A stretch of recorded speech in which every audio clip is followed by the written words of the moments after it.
time for a check on weather for those who maybe want to go to Oktoberfest. It's going to be a little strange, Sarah, because wearing flannel might be a little hot this weekend. I was going to say, you might be sweating a little bit if you plan on wearing flannel, but hey, it's going to be cooler than, say, what we got today, so there's at least that. You can use that as your argument if you so desire. And I'll tell you why it'll be slightly cooler. But for the time being, heading out the door, lots of people on their way for weekend plans, for just Friday night plans. The sun is setting, golden hour is upon us. It's beautiful out there. The roads smooth moving.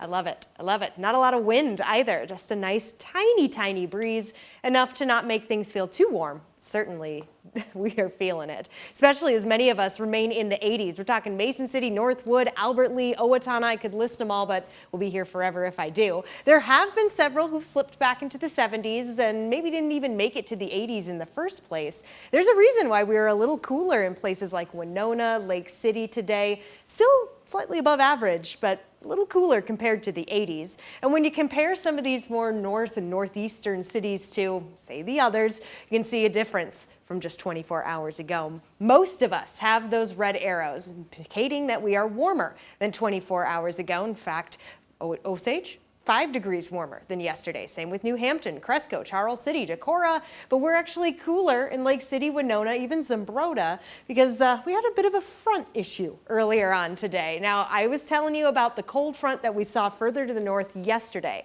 That eventually came our way, but this morning it stalled out right about here. Right about here. Give you just kind of an estimate with my hand, which means that cooling took place a little further to the north, not a ton of it, but enough, where the warm front, which has shrunk, but it's still pretty much there, pushed all the warm air our way. So it halted the front's movement and basically broke apart, became that warm front and brought in the heat. Okay, great, Sarah, but what does it mean? It means we've got a beautiful evening ahead. So the football forecast, as I said at the top of the newscast, it is fantastic. I'll step out of the way so the referee can wave to you right there.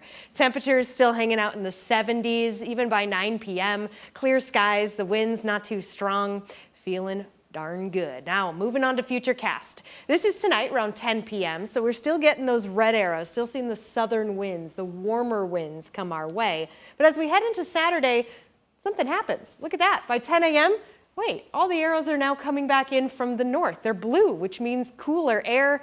And that is due in part to this front right here, connected to the low pressure system that also has brought us the warmer air. Now, colder air moves quicker than warmer air, so it will eventually overtake, pass through the region, and that's what keeps our temperatures slightly cooler for both Saturday and Sunday.